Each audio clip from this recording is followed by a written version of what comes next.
Unit 9, Lesson 2, Direct and Inverse Variation. In this lesson, we will learn to model direct and inverse, which I sometimes call indirect variation, along with combined variation, and graph inverse variation, and translate indirect, meaning inverse variation. It used to be called indirect, now it's called inverse. If I make that mistake again, just remember it's now called inverse variation. So direct variation we've already covered. It's represented by a linear function that goes through the origin with the equation y is equal c to the x, where c can't be a number that's 0, and we can put in any real number. We say y varies directly with x, or y is directly proportional to x, and in this case the y value, the slope of that line is simply any xy pair where you take the y and divide by the x. So it really doesn't matter which point you use. I put two different ones. I could put any different point. And it's a line through the origin. Of course, if the slope is positive, it goes this way. If the slope is negative, it goes this way. But it's still going to be a straight line that goes through the origin when we have direct variation. We can also have inverse variation, in which we say y varies inversely as x, or y is inversely proportional to x. In this case, it's called direct because if x increases, y increases. If x decreases, y decreases. It's called inverse because if x increases, y does the opposite and decreases. If x decreases, y will increase. So if x gets smaller, y gets bigger. If x gets bigger, y gets smaller.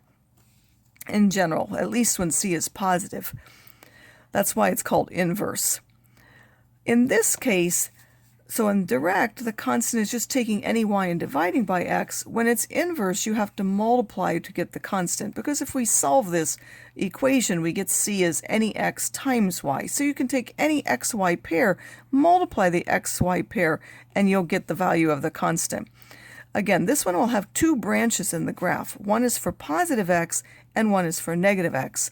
First of all, there is a horizontal asymptote of the x-axis, and then a vertical asymptote of the y-axis.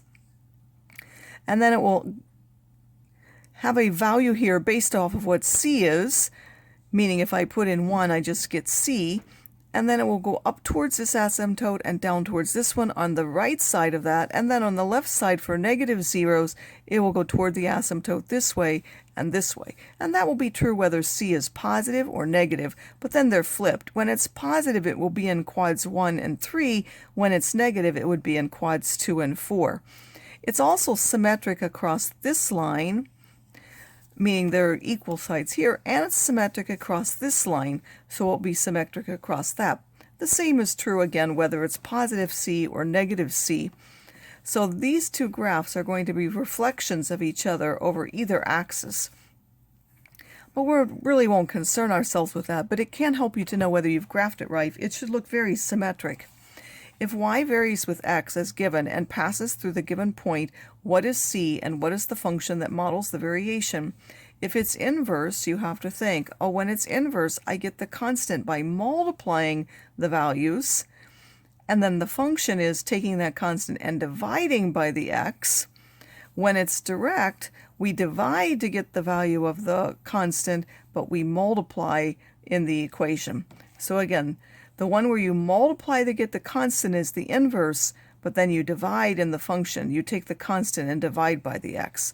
When it's direct, that's where you divide. You're taking the y over the x, but then when you've got the constant, you multiply by the x to get the value of y. So make sure that you keep those two apart.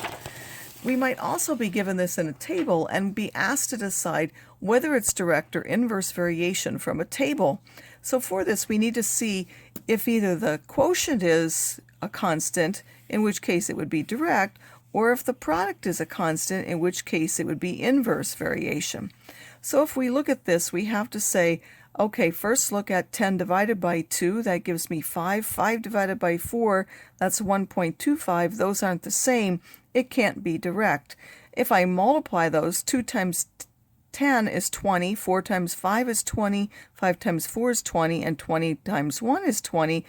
So that's a constant. So every time we multiply x and y, we get 20. That means it's inverse variation. The constant is that number we get, and again, the function is taking that and dividing by the x. In this one, if we look at this, if we take the y's and if we take the x's times the y, they're not all the same. If we take the y's divided by the x's, they're not all the same. In this case, it's neither inverse nor direct variation.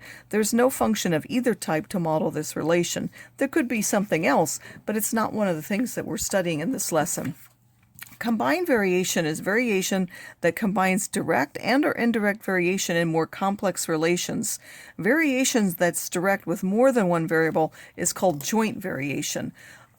I want you to be able to take words and write an equation or equation and explain what it means in words. So for these, we're given words and we want to write the function that goes with it. It says y varies directly with the square of x. Since it's direct, we know that there is a constant times the square of x, which is x squared. Y varies inversely with the cube of x. In this case, we know that y is a constant divided by x cubed. Z varies jointly with x and y. Well, jointly means it's direct with x and it's direct with y, so we're going to multiply the constant and x and y. Z varies jointly with x and y and inversely with w. Again, it's joint with x and y, those are multiplied. It's inversely with w, so it will be divided by w, and then don't forget to multiply by the constant. In the next set, we are given equations and we want to explain them in terms of inverse and direct variation. And we also want to be able to state what is the constant that goes with that relationship. So the variables are a and r. Pi is just a number. Pi is our constant of variation. A, because these are multiplied, varies directly with r, where r is the square of the radius. Hopefully you recognize this as the area of a circle. If you don't, you could just say r, but it's better if you know what these are to explain what they mean in terms of the equation. H equals v over pi r squared. Well, this comes from the volume of a cylinder. So the height h varies directly with the volume because it's on the top, and inversely with r squared because it's in the denominator. And then the constant, well, I need to know what it's multiplied by. It's multiplied by 1 over pi, so that would be the constant in this case. And finally, we'll have, in terms of questions like this, we will want to write a function that models the relationship and then use it to find other values. So first, we're going to use what it says to come up with a model, solve for the constant c, and then use our model in terms of finding another value. So it says z varies directly with x and inversely with the cube of y. That means that the x has to be multiplied by the constant, and the cube of y will be in the denominator because it's an inverse relationship. Then we're going to take our given values and substitute them into this equation that we don't know c for, so that we can solve for c. We put the z in this place, the 8 goes where x is, and the y of 2 goes where the y cubed is to get 2 cubed. Then I need to solve that equation. When you solve it, you will get c equals 3. So then I'm going to go back and put that 3 in this equation to get z is equal to 3x over y cubed. Now we're asked, if we know certain values, find the other one. In this case, we're given the 2 on this side. So z, I simply substitute the values for x and y and solve for what z is. And finally, we're going to be graphing inverse variation as transformations of 1 over x. Again, we know that if we have c over x, and then we go to this, the only difference are subtracting the h and adding the k. So this will either make it go left or right because it's connected with the x value. This is on the outside of that function. It's going to make it go up or down and is connected with changing the y value. This also translates the asymptotes. So normally we had the x asymptote. Well, if we go up or down by k, then the horizontal asymptote will go either up to k or down to k, whatever that is. And then this also goes left or right, so that asymptote will move either to x minus h, to a minus value or a positive value, and we will get new asymptotes depending on whether h is positive or negative, and depending on whether k is positive or negative.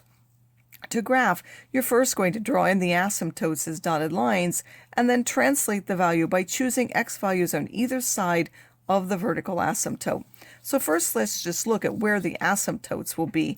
If I have this equation, and I want to translate it so asymptotes are 4 and minus 2, I need to subtract the 4 from the x, so that would move it 4 to the right, and then I need to subtract 2 on the outside to make that go down 2.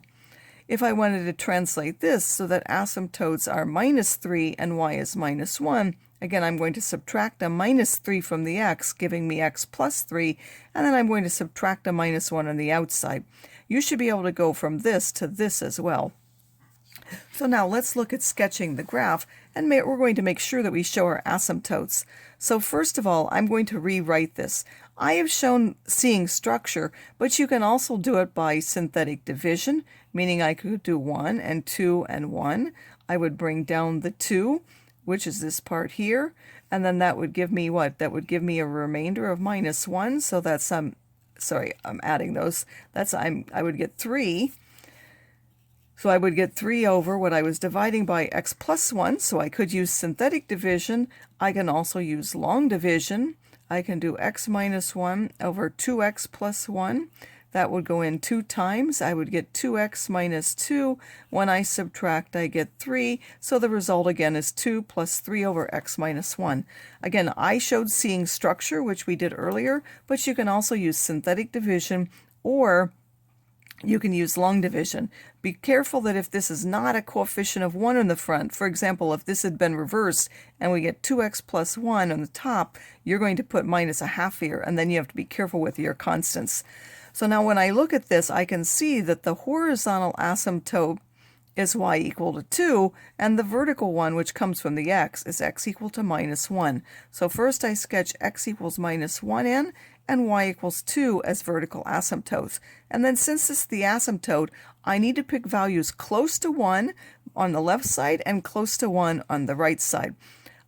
So I picked several values where my splitting point is here again. These are the ones that are to the left of 1. These are the ones to the right of 1. I include several points so that I could tell what it was like. I then, again, where did I find those? I put those back in either this function or this function. I put the x values and calculated the y. You could do that at the moment using the table feature of your calculator, but make sure you know how to calculate them on your own, because you wouldn't be allowed to use your graphing calculator table feature on the test. Then once you put your points, you're going to graph that function.